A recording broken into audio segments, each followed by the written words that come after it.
Hey YouTube, how you guys doing? My name is Kyle, you know me as Dragonmar, and welcome to a new video. Today guys, we have a good one for you. We're going to be talking about the best advice I can give you if you are solo queuing. So I know a lot of my viewers come to me and ask me about solo queue in particular because you see me do it a lot on stream and talk about it a lot in my videos. It's just my preferred sort of style of play. I like playing solo. Well, that doesn't mean I don't like playing with other people, but I do definitely prefer to play by myself. Now, there are reasons for that, but I have sort of, how do we say this, developed some, I don't know, ideas, I guess you could say, about how to solo queue, what makes it work the best. Are there certain things you can do that, could help you along the way? Absolutely. And that's sort of what I want to talk about in this video is what can you do to maximize your chance at winning every single game when you're solo queuing?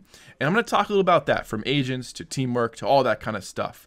And remember, if you guys do enjoy these videos, hit that subscribe button, leave a like, and tap that bell. And before we jump into the video, I want to thank today's sponsor. Don't have a lot of time, but want to play an amazing AAA quality game right in your pocket? Now you can, with Raid Shadow Legends. We don't always have hours to play on our PC or console, so Raid Shadow Legends comes in big here by providing me with my competitive fix in short, fun bursts. Jump on, play a few battles, and hop off. There's millions of players competing in tournaments, events, and online leaderboards. The best part, it's free to play on mobile and PC, so you can play anywhere. One thing I love about Raid is farming, and the fastest way to level up your champion is through farming the campaign. You grind XP and get a load of silver and a few artifacts at the same time. I also love team building. Dungeons in Raid are not always easy, so it feels great being able to choose from a ton of powerful and unique champions to put together the perfect group to defeat a boss. You can mix and match abilities, gear, and champions until you have the perfect team. So what's new in Raid? Raid just released the Artifact Forge, where you can save time and craft artifacts directly, as well as a whole new advanced quest system with amazing rewards, new champions, and they are developing the incredible looking Dupe Tower. You can find me in-game under the name Dragonmar Games, and if you're quick enough, you can even join my clan. Go to the video description, click on the special links, and if you are a new player, you'll get 100,000 silver, plus a free champion, the Acolyte.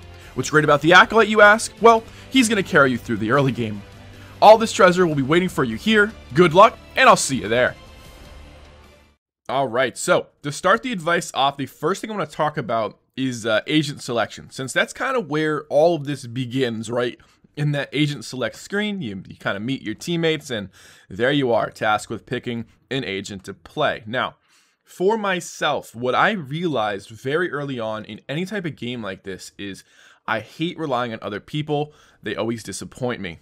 Now, with that being said, I kind of decided that Omen, obviously, as you guys have probably seen by now, was going to be my main pick. And there are reasons for this that go outside of just the normal stuff I say about Omen. And those reasons are essentially, I don't have to rely on anybody else, and I still get all of the utility that I would want, which means that I don't have to call for smokes from a teammate. I have my own. I don't have to call for a flash. I have my own, and it's one of those things where, because I'm solo queue, I really just want to rely on myself. And if my team helps me, great. But that way I can be self-sufficient. So this is the starting point where you want to figure out what type of solo queue player do you want to be? Do you want to be someone who plays in more of a support role like I do with Omen? Or do you want to be somebody who maybe plays a duelist and will call for support a lot? Now, the problem there is that if you are going to play that second role as a duelist, you will need smokes, you will need help, you will need support from your team, and that potentially is going to be a huge frustrating point where relying on your teammates may not be so, how do we say this, easy at your rank, right? There's a big difference between how teams work when you are Iron and when you're Immortal, right? So very, very important that you make sure that the agents you're playing fit the amount of, how do we say this, I guess just teamwork that occurs at your rank. A lot of us might be playing the right things and even agents that work for us, but if we don't have the right support from our team, we find ourselves in a lot of positions where maybe we aren't actually doing everything we can to win those games. So it really does all start here with agent selection. Now, I'm not going to tell you right here what to pick, because if we're being honest, any agent can do well in solo queue. Now, Are there certain agents that do better? Yeah, self-sufficient agents. Like I just said, agents like Phoenix, for example. If you're a good Phoenix, you can do really, really well in solo queue because you can do so much by yourself. Obviously, we know Reyna, a good Reyna, is one of the scariest things in the game. Why? Because she can heal to full health after her kills. I mean, it's insane, seriously. But then you get into some of the other agents, right? Agents maybe like Omen, where there is no heal, but he can still do a lot for himself. Or maybe now an agent like Skye, right? With her insane amount of utility, she can really play by herself really, really well. Or she can support her team. Now, I'm not going to say here exactly what to pick, but I just want to sort of start off by talking about, hey, it's a possibility the reason you guys are struggling with solo queue is that you are looking for teamwork when it's not there. So you're playing an agent that requires your team to help you, and you're just not getting that same level of support at your rank. Now, the second thing I want to talk about is teamwork and team play. So one of the most important parts about any sort of tactical FPS like Valorant is that you guys are playing with your team. And this is where I have sort of really excelled, I think, in my ranked games, is that I try really hard to be a team player. I do not care if I'm the first one into a site and I die. I don't care what my KD looks like at the end of the game. All I want to do is win. And I think that that's a really important mindset to have when you're solo queuing, because at the end of the day, the most important part of ranking up is, of course, the round differential. And in Immortal, that's the only thing that matters. Now, one thing I want to say about teamwork is that it's incredibly important to learn how to trade kills. I know I talk about this a lot, but I'm going to say it one more time. Trading kills is one of the most important parts of any game like Valorant. And the better you can get at trading kills, the better you're going to be, and the higher rank you'll get faster. I promise you it works like that. Trading kills, as I've said before, is all about positioning, right? Everything comes down to positioning. How close are you to your teammate to be able to help them and trade out their death or even get the kill before they die? Very, very important that you learn how to work with your teammates here. Do not go into solo queue and just play alone and just play by yourself the whole time. That is a recipe for disaster, because chances are you are not good enough to carry your team and to go play off alone. And at the same time, when you play solo like that, you also weaken your team's chances of winning their own fights, because now they're down a player. That player is not with them. So very important here, whenever you're solo queuing, to remember, group up with your team, go for trades, and I promise you that is going to show you immediate results. Seriously, I cannot stress this enough. Trading is one of those skills that carries you through so many ranks and is absolutely vital in the higher ranks. I mean, it is a given that a death is going to be traded at the higher ranks, and whenever someone doesn't trade that kill, there is hell to pay in team chat. Okay, now number 3, I want to talk about communication. So this is a big one. This is a big piece of advice I have. This is something that I try to work on a lot and try to show a lot in my streams. Communication is really, really important. If you are somebody who does not have a mic, I highly suggest picking one up to talk to your team. It is incredible what you can do when everybody is talking and working together. Now, there is a few kinds of communication. First of all, there's just strategizing, right? I think everybody should strategize a little bit, try to figure out, hey, what went wrong that round? What can we do differently? We always like talking about that in my games. Even if it's just a few sentences, that's fine. You don't have to like get this elaborate scheme going, right? Just a quick little thing. Okay, this didn't work this somewhere. Let's try this, right? Simple stuff like that really, really helps your team all get on the same page. Remember, one of the most important parts of a team game is everybody working together. Now, I also want to talk about callouts. So callouts are really important. If you see an enemy or you hear an enemy, you want to call that out. You know, if you did damage to an enemy, call that out. If an enemy is using abilities, call that out. You want to call stuff out. Really, really important, because it lets your team know what's happening when they might be focused on other things. Not everybody's looking at the minimap all the time. There are times when people are hyper-focused on an area where perhaps there is the danger of an enemy coming around the corner. They're not going to look at that map. They might not see those question marks or whatever you're seeing. So you have to make callouts. This is something you see me do all the time in my games. I probably talk too much, if I'm being honest, but I think more info is better than too little. And then finally, the last part of communication, my favorite, is IGLing. It's in-game leading. It's taking that sort of leader role on the team to make not just call-outs, but also call strats. To say, hey, let's go B this round, 3-2 split, 2 at mid, 3 through B, flash through sight, you know, give me a smoke here, here, and here, right? Simple stuff like that. Now, you do not have to be a god at this game. You do not have to even be very good at this game to lead. You just have to understand how the game works and have a deep understanding of how teams can play and work together. If you can do that, you could be the IGL. Now, this doesn't mean you have to do it every round. There are some rounds where maybe someone else wants to call a strat. You say, go ahead. You know, you don't have to do it every round. You don't have to micromanage, okay? That's the important part when you're trying to be an IGL. You can't micromanage your team because especially in solo queue, that is how you're going to piss people off, and that's where teamwork falls apart. So if you do want to sort of fly through solo queue as fast as you can, I highly recommend you take this shot caller IGL role and you run with it, because you can essentially dictate what happens, especially on offense. And then a lot of the success or the failure kind of falls on your shoulders. So the better you get at calling, the better chances you'll have at winning. And by the way, at the lower ranks, you could call almost anything, and as long as you guys work together, you probably are going to win most of those rounds, just simply on the basis that you're going to have good teamwork and everyone's going to be doing the same thing. When people start doing different things, that's when these games in rounds start to fall apart. So if you can get everybody on the same page, you are on the path to success, and communication, one of the most important parts of getting there. All right, so number 4 is positivity. Now, this sounds dumb, maybe a little cliche, but I seriously believe in this stuff.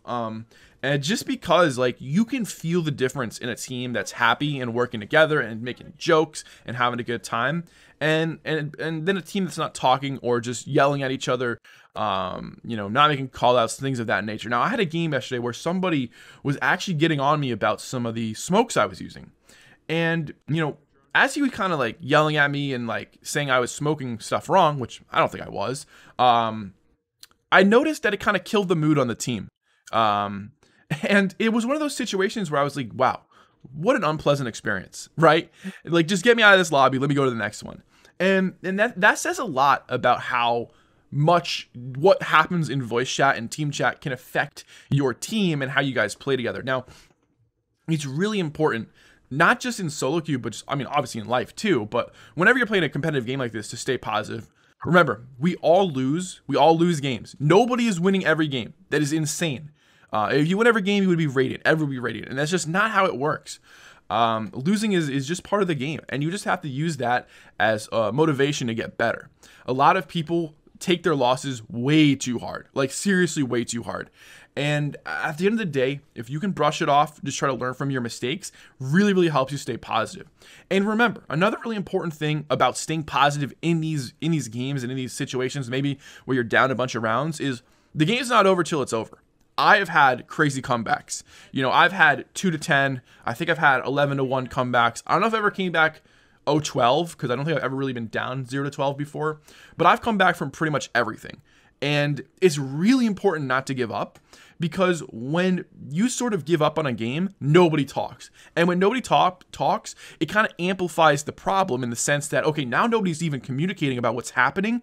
Now the other team can just kind of do whatever they want. No one's going to make a call out. And it makes things even worse. So one of the things I love doing is at the end of the rounds, you know, I always congratulate people. I always say, hey, good job, you know, nice shot, you know, you're insane, whatever. You know, what's your chair height, monitor settings, all that kind of stuff. Just some lighthearted, fun stuff that kind of keeps the mood high, gets people happy, makes people laugh. Because I think there is a true value in that kind of stuff. You know, kind of like the gestures, or the people, excuse me, the people who bang the drums in war. You know, like, why are they there? Well, to keep the morale up, right? That's my job, to keep the morale up of my troops.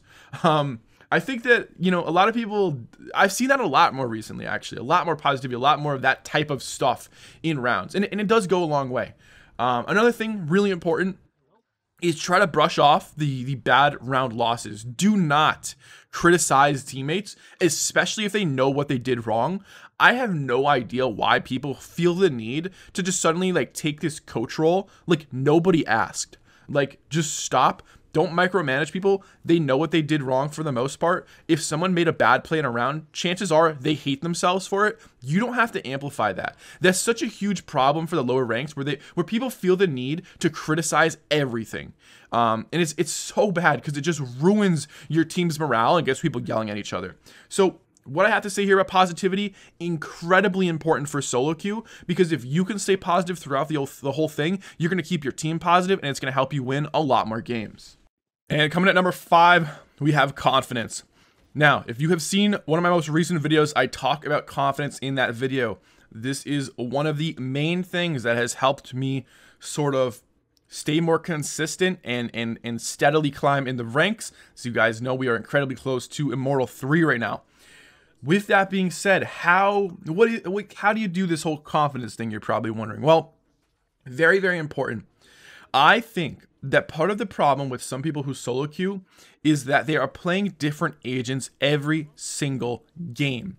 And the problem with this is it stops you from building that incredible confidence with an individual agent. Not necessarily a main, but just with, that 1 or 2 agents that you are just so good with. You know every situation, how to play in any round against any team comp, no matter what. And what ends up happening is you're kind of the jack of all trades, master of none. So what ends up happening is when you get into these games, you're thrown into a certain situation, you might not have seen what's being thrown at you before, and you might not know how to deal with it. So you got to think on the fly. That's something that you want to get rid of as fast as you can. You want that confidence in the agents you're playing to be able to handle any situation because you've already dealt with it before. If you are somebody who solo queues and you find yourself, changing agents every game, maybe one game you play a duelist, next a sentinel, then a support, I would highly recommend finding 1 or 2 and just playing them. I think that there is a lot to say about people who master particular agents. And honestly, I think one of the only reasons I've been able to do so well in solo queue is that I've just stuck with the agents I play. When it started off as Brimstone and now it's moved to Omen, it doesn't matter.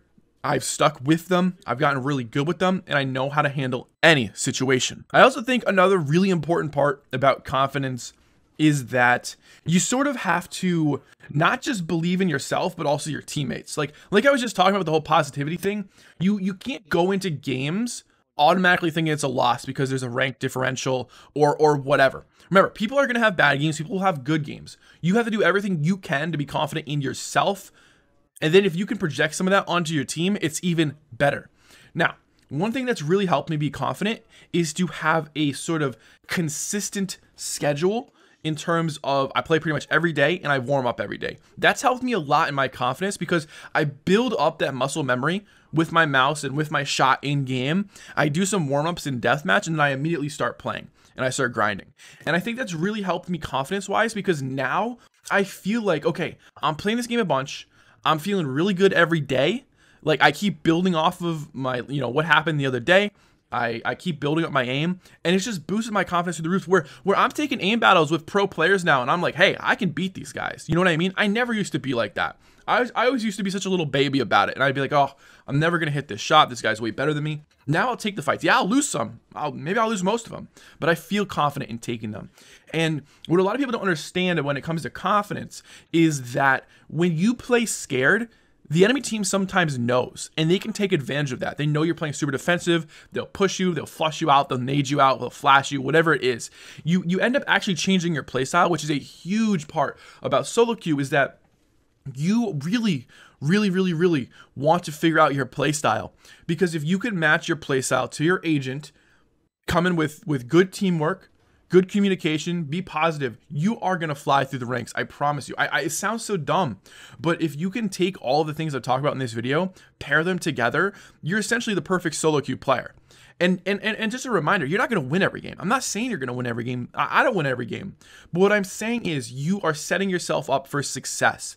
And that's where a lot of people fail right off the bat, is they don't set themselves up for success. They fail at a few of these aspects and they wonder why they can't rank up. Well, maybe you're toxic and you're bringing your team down the entire game. No one wants to play with you. No one wants to work together. Or maybe you have no confidence and you're always scared about taking fights. You never play aggressive. You don't ever try to take control of the map. Or maybe you're constantly picking an agent that doesn't actually fit how you play with the team.